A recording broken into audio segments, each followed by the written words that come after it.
ऐसा कहते हैं कि आप मंदिर में जाते हैं, पूजा के लिए आपके पास कोई सामान नहीं है, वो इसी ग्रंथ में लिखा है, इससे पहले मैंने कहीं पढ़ा नहीं इस बात को। आप कहीं किसी मंदिर में पूजन के लिए जाते हैं और पूजा में आपके पास कुछ भी नहीं, आप खाली हाथों से, रीते हाथों से चले गए, ये लिखने लायक बात होगी और आप भूल जाएंगे। ऐसे स्मृति में लिखा है कि आप मंदिर में गए, पूजा के लिए गए और पूजा की कोई सामग्री आपके पास नहीं है, आपने मंदिर में धोख लगा के प्रणाम करके यदि उस मंदिर की परिक्रमा आपने कर ली तो संपूर्ण वस्तुओं से पूजन करने का फल तत्काल प्राप्त हो जाता है। ये लिखा है प्रदक्षिणा विविधाश्च ही स्तुति भी सम पूजयत।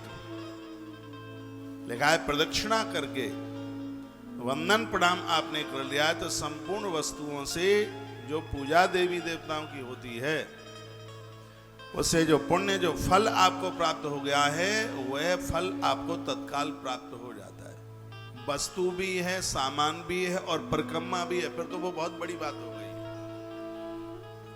आपके पास पूजा की कोई सामग्री नहीं है और आपने परिक्रमा कर ली। आप देखेंगे अनुष्ठानिक जो वेदोक्त जो ब्राह्मण हैं, यजमान से जब षोडशोपचार से पूजा कराते हैं तो पूजा के बाद में आरती और आरती के बाद प्रदक्षिणा पुष्पांजलि होती है, प्रदक्षिणा होती है। वो प्रदक्षिणा क्यों होती है?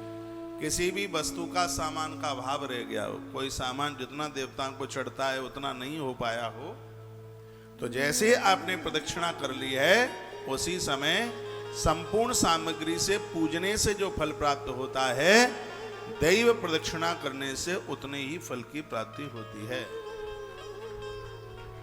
यह इस स्मृति में वर्णन किया गया है, इस बात का कहा गया है प्रदक्षिणा विवादिश स्तुति भी संपूज्य।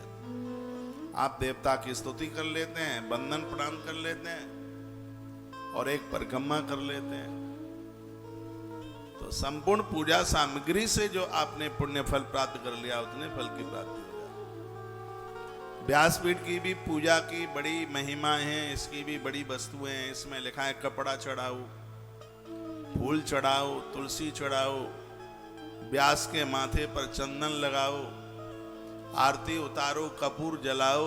ये सब चीजें नहीं हो पाती, लेकिन जब व्यासपीठ की परिक्रमा लगा लेते हैं तो संपूर्ण वस्तुओं से पूजन करने का फल तत्काल प्राप्त हो जाता है। तो एक बड़ी नई सी बात हो गई है ये,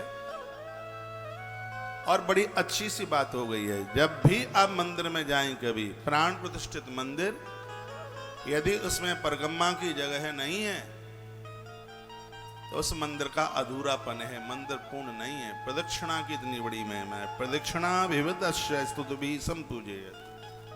प्रदक्षिणा करने से देवता की संपूर्ण पूजा करने का फल प्राप्त हो जाता है, इतनी बड़ी महिमा। इसलिए मैं भी इस व्यासपीठ की तरफ आता हूं तो एक परिक्रमा में जरूर लगाता हूं। कहीं पूजा पाठ में अब पता नहीं ग्रंथ को क्या क्या चढ़ाया जाएगा, उतनी हमें जानकारी नहीं है, लेकिन एक परिक्रमा कर ली है तो शीघ्र ही पूजा हो गई।